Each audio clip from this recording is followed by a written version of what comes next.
We have, I would say, the best land in the high growth markets. We have the relationships with the builders, and the builders are able to buy down mortgage rates, and so they are not slowing down.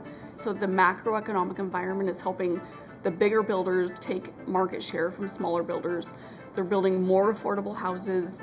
They're building smaller houses, really adjusting their product to meet the demands of the demographics, like multi-generational housing. They're building single level type houses for people that are older, that don't want stairs, but they want to really age in place. We're funding land for the builders who have the ability to adjust to the market and change their strategies to keep selling homes. Land light strategy seems to be like the theme of home builder. Every single public communication, they talk about wanting to be land light, right? And what they want to do with that is usually when land is on your books, it means that you're holding a value in your cost and your cash is not being utilized because it's stuck in the land. Land light strategy is how can they defer that cash being stuck in the land so they can spend more money on other communities or building more homes. It makes it a more affordable, more efficient process. What we do for them is just hold that at a certain price for a certain cost based on where the risk of that property is. If I'm a home builder or if I'm a developer, I just want to focus on home building or developing. Land has long been the least efficient part of the real estate life cycle. Our product mix in the market right now has a nice diversification of opportunities to grow or current income opportunities as well. We have 4 stages of identifying and acquiring and disposing of land. Say we identify a piece of property today. It always starts with doing your desktop analysis, which is super easy, super quick. It doesn't cost any money at all. How's the market doing? How many homes are being sold? Are there people? Are there jobs? Is there homes being built, or is there a shortfall within those homes in those areas? Once you do that, you always move into your due diligence. You don't want to spend too much money, but you want to verify all of your inputs. If that is completed, then we'll check it off and we'll go full bore on due diligence. That means we're actually studying the land this time. We're going on the property. We're checking all the facts to another level. What's needed to build this community. Once that's completed, then we start actually asking other people for their information. Those are other people as more home builders and developers. Then we'll go acquire the property. Once we acquire the property, we're entitling that land.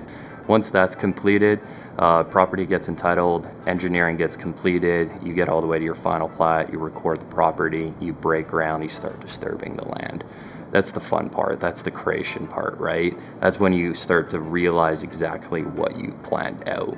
Build the home, sell the home, families come in, and you have a community at the end of the day. Once we close, we immediately will go under contract with that group. And through that process, we will have reoccurring cadence calls with them. We're alongside them through the process, understanding where they're at in their due diligence process, as well as where they are just in terms of maintaining the contract terms. And as we get closer to an exit event, those become much more frequent as we're all trying to get it across the finish line. And then as we exit the property, we maintain good communication just because we love to hear that they're successful in the properties that they purchase from us.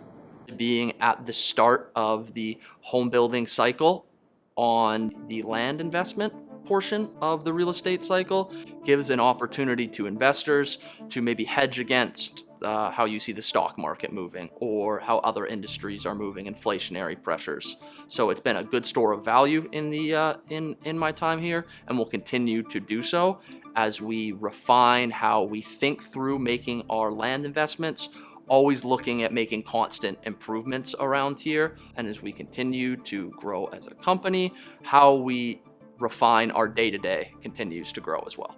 We're so unique and boutique. There's very few other land bankers out there that have our size or scale. Walton's lens on the land side just gives us a competitive advantage because nobody else is really focused exclusively on land that brings it to financial advisors and their accredited investors. There may be a few, just very few small institutional players that are in the land space as well, but they're not going through the same capital raising channels, and it just gives Walton the ability to raise capital quickly, to be nimble, to enter different markets, and to buy the right pieces of land without being forced from an institutional mandate to go into certain markets or do things that may not be capitalizing on the opportunities the best. There's no other land investors that have a 47-year track record, that have relationships with the top builders that are going in and pitching to registered investment advisors and broker-dealer advisors. I mean, we have something that's so unique. If you look at the 4 stages of real estate, from developed real estate, then you have the construction of it, then you have the land development itself and raw land. We're able to differentiate ourselves by getting into the first 2 stages of real estate, which most clients don't have access to in their portfolios. And then if they do want access to that, there's nobody else that has the track record, the relationships, and the history across the entire United States like we do.